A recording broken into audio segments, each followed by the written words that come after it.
Boa tarde, queridos irmãos. Boa tarde, queridas irmãs. Tudo bem com vocês? Meu nome é Gabriel. Você está aqui no meu. Vou ver aqui qual a nossa leitura bíblica de hoje. Abrir aqui o WhatsApp. Estou gravando aqui pelo iPad. Ver se a imagem vai ficar melhor. Fazer um teste aqui com vocês. Entendeu? Vou ver aqui com a leitura bíblica de hoje. Deixa eu ver aqui. Deixa eu ver. Ué, pô. Bugou? Bugou aqui o WhatsApp. Deixa eu ver, pô. Bugou o WhatsApp. Deixa eu ver. Fechei e vou abrir de novo. Vou apertar aqui, vou ver onde eu parei aqui na leitura do livro Uma Vida com Propósito. Qual dia foi? Deixa eu ver aqui. Deixa eu ver, mudar de conta. Canal do João Vinhas. Aqui. Dê um like, compartilhe esse vídeo, se inscreva no canal, ative o sininho das notificações e deixe aqui nos comentários sobre de oração, que eu gosto muito de orar com você e por você. Deixa eu ver aqui. Em qual dia eu parei? Parei no dia 30. Dia 30. Tá abrindo aqui, dia 30. Enquanto isso, vou adiantar aqui a leitura do dia 30 do livro Uma Vida com Propósito, de Rick Warren. Dia 30, não, agora é dia 31. Dia 31, já tá acabando, são 42. Entendendo sua forma. Assim, tu me moldaste por dentro e por fora. Tu me formaste no útero da minha mãe. Salmos 139, 13. Vamos ver, vamos lá. Salmos 139, 13. 139. Salmos 139, 13. Pois tu formaste no interior, tu me teceste no seio de minha mãe. Somente você pode ser você mesmo. Tá aqui. Somente você pode ser você mesmo. Deus projetou cada um de nós de modo que não houvesse réplica em todo o mundo. Ninguém tem exatamente a mesma composição de fatores que tornam você tão único. Isso significa que ninguém mais no mundo será capaz de desempenhar o papel que Deus planejou para você. Se você não fizer sua contribuição individual para o corpo de Cristo, ela não será feita por mais ninguém. A Bíblia diz: existem tipos diferentes de dons. Existem maneiras diferentes de servir. Há diferentes habilidades para realizar o trabalho. No capítulo anterior, vimos as duas primeiras, os dons espirituais, formação espiritual e o coração, opções do coração. Agora veremos o restante de sua forma para servir a Deus. Forma, aplicando os recursos pessoais. Os recursos pessoais são os talentos com os quais você nasceu. Algumas pessoas têm habilidade natural com as palavras, já nascem falando. Outras têm habilidades atléticas inatas, destacando-se pela coordenação motora. Outras, ainda, são boas em matemática, música ou mecânica. Quando Deus quis construir o tabernáculo e fabricar todos os utensílios para adoração, providenciou artistas e artesãos que possuíam destreza, habilidade e plena capacidade artística para desenhar e executar trabalhos em ouro, prata e bronze, para talhar e esculpir pedras, para entalhar madeira e executar todo tipo de obra artesanal. O Senhor ainda hoje concede essas habilidades e milhares de outras, para que possamos servir a Ele. As habilidades vêm de Deus. Até mesmo as habilidades usadas para aplicar foram dadas por Deus. Estão apenas sendo mal utilizadas ou corrompidas. A Bíblia diz: Deus dá a cada um de nós a habilidade para fazer determinadas coisas. Visto que as capacidades naturais provêm de Deus, elas são tão importantes espirituais quanto os dons espirituais. A única diferença é que você as recebeu no nascimento. Uma das desculpas mais comuns que as pessoas apresentam para não servir é: eu simplesmente não tenho nenhuma aptidão a oferecer. Uma afirmação ridícula. Você tem dezenas, provavelmente centenas de habilidades inexploradas, desconhecidas e ociosas que estão adormecidas dentro de você. Vários estudos revelam que uma pessoa comum possui entre 500 e 700 habilidades, muito mais do que você imagina. Por exemplo, o cérebro pode armazenar 100 trilhões de fatos. A mente pode lidar com 15 mil decisões por segundo, como ocorre quando seu sistema digestivo está trabalhando. O olfato pode perceber até 10 mil odores diferentes. O tato pode detectar um elemento com 1 micron de espessura e a língua pode detectar o gosto de uma parte de quinino em 2 milhões de partes de água. Você é um conjunto de habilidades incríveis, uma criação maravilhosa de Deus. Parte da responsabilidade da igreja é identificar e disponibilizar essas habilidades para servir ao Senhor. Qualquer habilidade pode ser usada para a glória de Deus.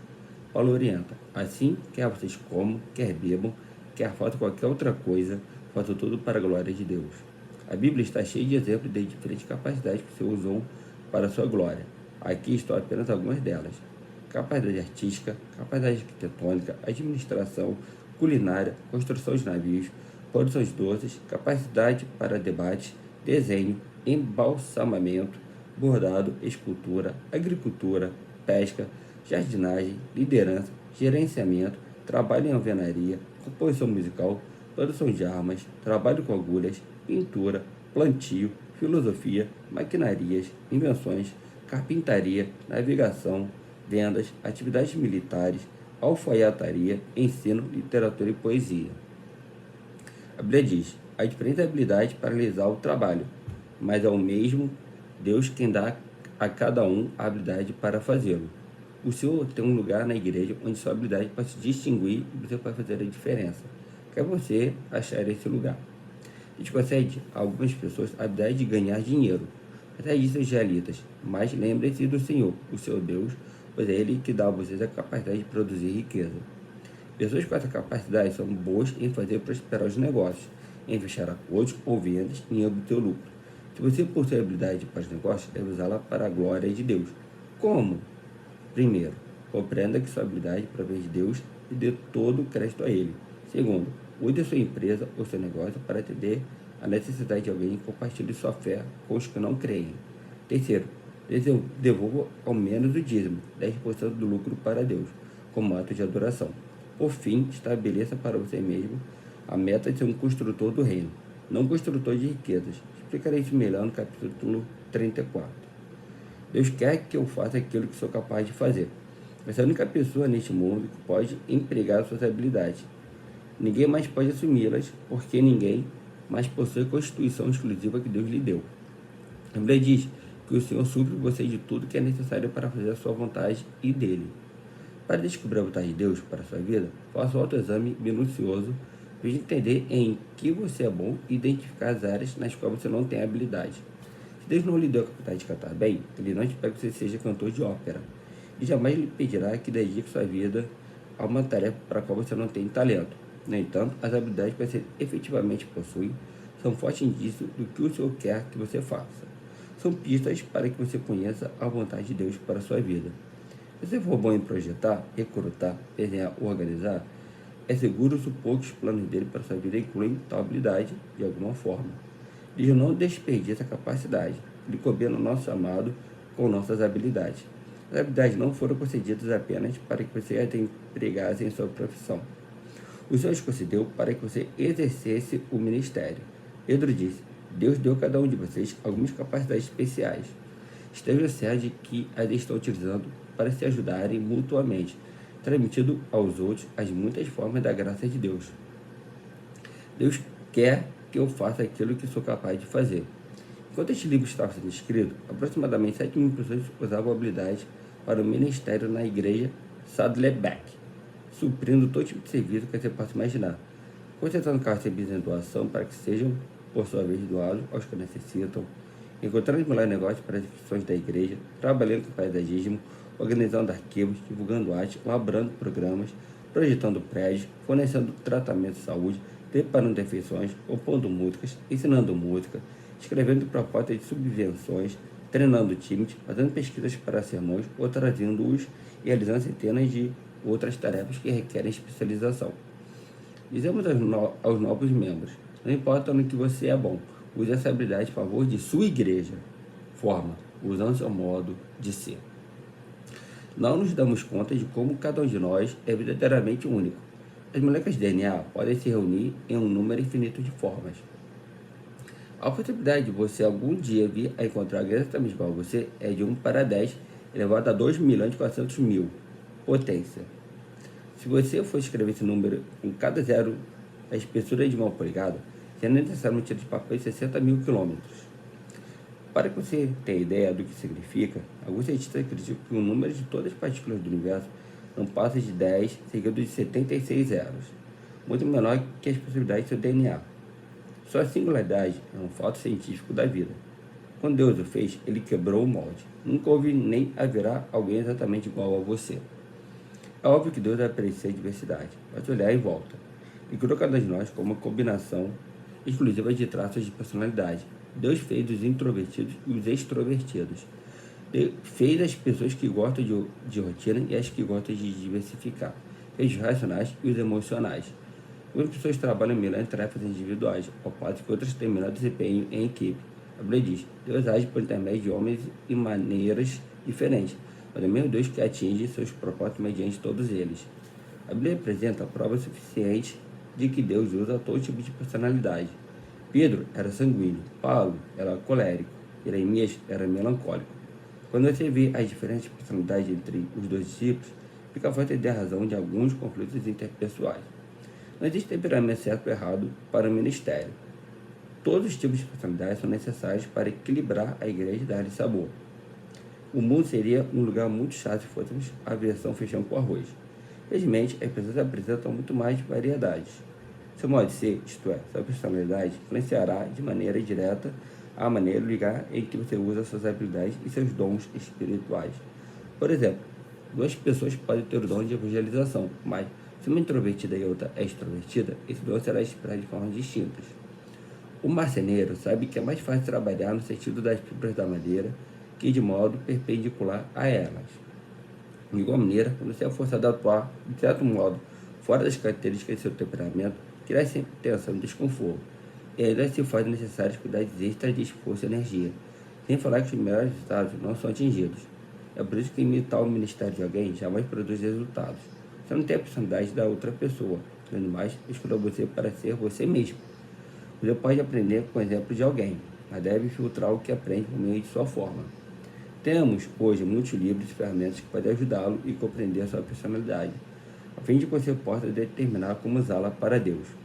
Como um vitral, essas diferentes personalidades refletem a luz de Deus em uma diversidade de cores e padrões. Isso abençoa a família do Senhor com intensidade e variedade, e também nos abençoa pessoalmente. É agradável fazer aquilo para o qual Deus nos preparou. Quando atua de forma coerente com a personalidade que Ele lhe deu, você se sente realizado, satisfeito e produtivo. Forma, utilizando suas áreas de experiência. Você foi formado pelas experiências que teve na vida, estando a maioria delas além de seu controle.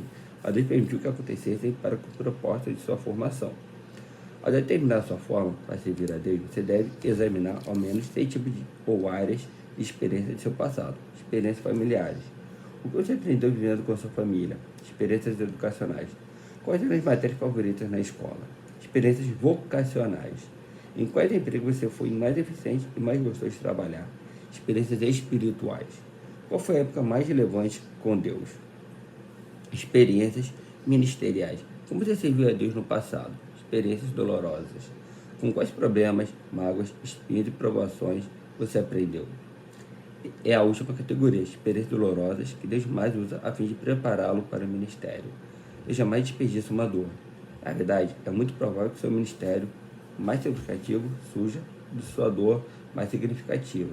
Quem poderia testemunhar melhor aos pais de uma criança com síndrome de Down que outro casal cujo filho apresente as mesmas características? Quem poderia ajudar melhor na recuperação de um alcoólatra que alguém que tenha combatido o demônio do oprimo e alcançado a liberdade?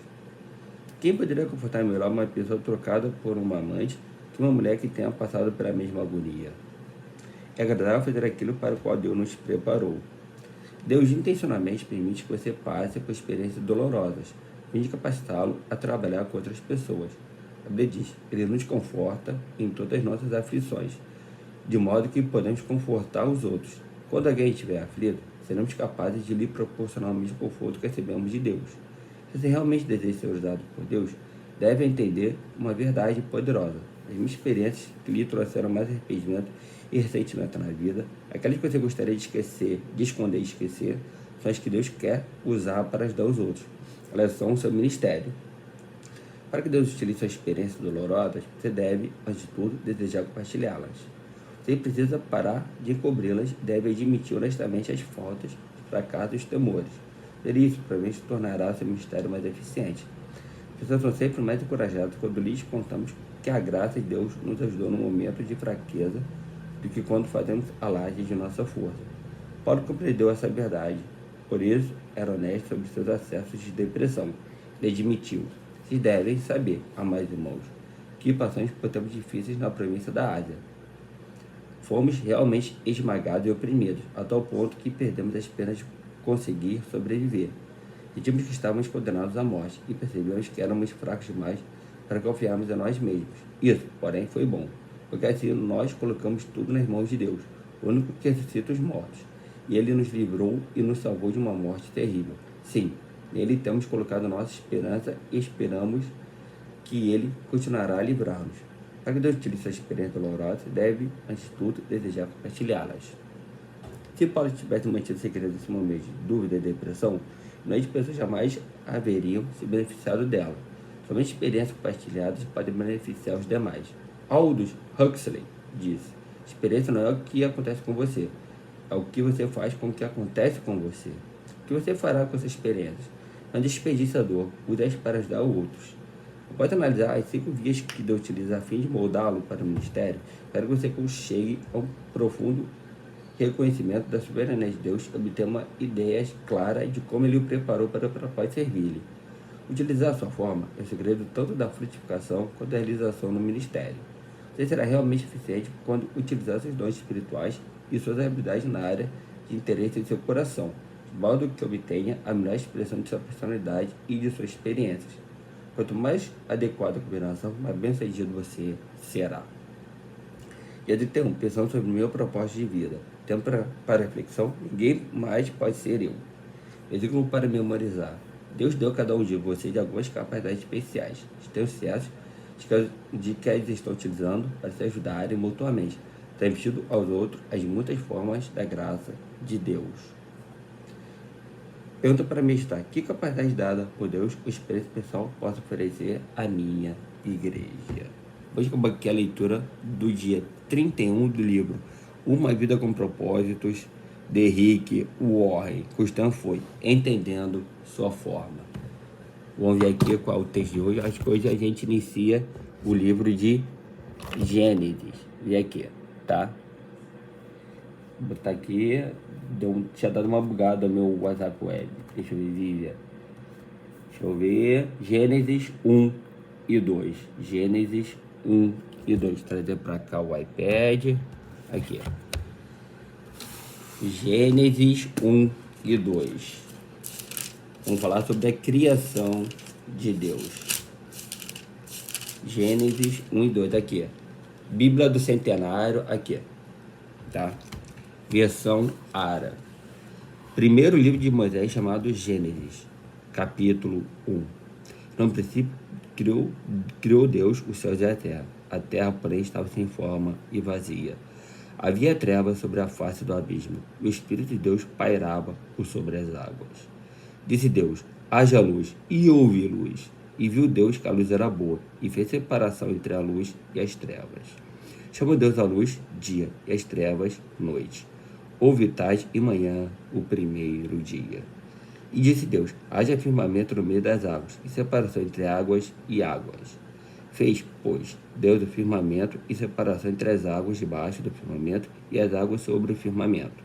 E assim se fez. E chamou Deus ao firmamento céus. Houve tarde e manhã o segundo dia. Disse também Deus: ajuntem-se as águas debaixo dos céus num só lugar, e apareça a porção seca. E assim se fez. A porção seca chamou Deus terra, e ao juntamento das águas, mares. E viu Deus que isso era bom.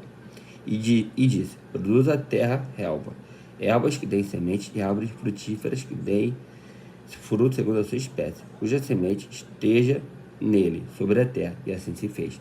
A terra, pois, produziu ervas que davam somente segundo a sua espécie, e árvores que davam fruto, cuja semente estava nele, conforme a sua espécie. E viu Deus que isso era bom. O vitais de manhã, o terceiro dia. Disse também Deus: haja luzeiros no firmamento dos céus, para fazerem separação entre o dia e a noite. Sejam eles para sinais, para estações, para dias e anos. E sejam para luzeiros no firmamento dos céus, para alumiar a terra. E assim se fez. Fez Deus os dois grandes luzeiros, o maior para iluminar o dia, e o menor para iluminar a noite. E fez também as estrelas. E os colocou no firmamento dos céus para iluminarem a terra, para governar o dia e a noite, e fazer a separação entre a luz e as trevas. E viu Deus que isso era bom. O tarde de manhã, o quarto dia. Disse também Deus: povoem-se as águas de enxames de seres viventes, e voem as aves sobre a terra, sob o firmamento dos céus. Criou, pois, Deus os grandes animais marinhos, todos os seres viventes que rastejam, os quais povoavam as águas, segundo as suas espécies, e todas as aves, segundo as suas espécies. E viu Deus que isso era bom. Deus os abençoou, dizendo: sede fecundos, multiplicai-vos e enchei as águas dos mares, e, na terra, se multipliquem as aves. O tarde de manhã, o quinto dia. Disse também Deus: produza a terra seres viventes, como sua espécie, animais domésticos, répteis e animais selváticos, segundo a sua espécie. E assim se fez. E fez Deus os animais selváticos, segundo a sua espécie, e os animais domésticos, conforme a sua espécie, e todos os répteis da terra, conforme a sua espécie. E viu Deus que isso era bom. Também disse Deus: façamos o homem à nossa imagem, conforme a nossa semelhança. Tenha ele domínio sobre os peixes do mar, sobre as aves dos céus, sobre os animais domésticos, sobre toda a terra e sobre todos os répteis que estejam pela terra. Criou Deus, pois o homem à sua imagem, a imagem de Deus o criou. Homem e mulher os criou. E Deus abençoou e lhe disse: sede fecundos, multiplicai-vos, enchei a terra, sujeitai-a, dominai sobre os peixes do mar, sobre as aves dos céus e sobre todo animal que esteja pela terra. E disse Deus ainda: eis que vos tenho dado todas as ervas que dão semente e se acham na superfície de toda a terra, e todas as árvores em que há fruto que dê semente. Isso vos será para mantimento. E a todos os animais da terra, e a todas as aves dos céus, e a todos os répteis da terra em que há fôlego de vida, toda erva verde lhe será para mantimento. E assim se fez. Viu Deus tudo quanto fizera, e eis que era muito bom. O tarde de manhã, o sexto dia. Livro de Gênesis, capítulo 2. Assim, pois, foram acabados os céus e a terra e todo o seu exército. E havendo Deus terminado no dia sétimo a sua obra que fizera, descansou nesse dia de toda a sua obra que tinha feito. E abençoou Deus o sétimo dia e o santificou, porque nele descansou de toda a obra que, como Criador, fizera. Esta é a gênese dos céus e da terra, quando foram criados, quando o Senhor Deus os criou. Não havia ainda nenhuma planta do campo na terra, pois ainda nenhuma erva do campo havia brotado, porque o Senhor Deus não fizera chover sobre a terra, e também não havia homem para lavrar o solo. Mas uma neblina subia da terra e regava toda a superfície do solo.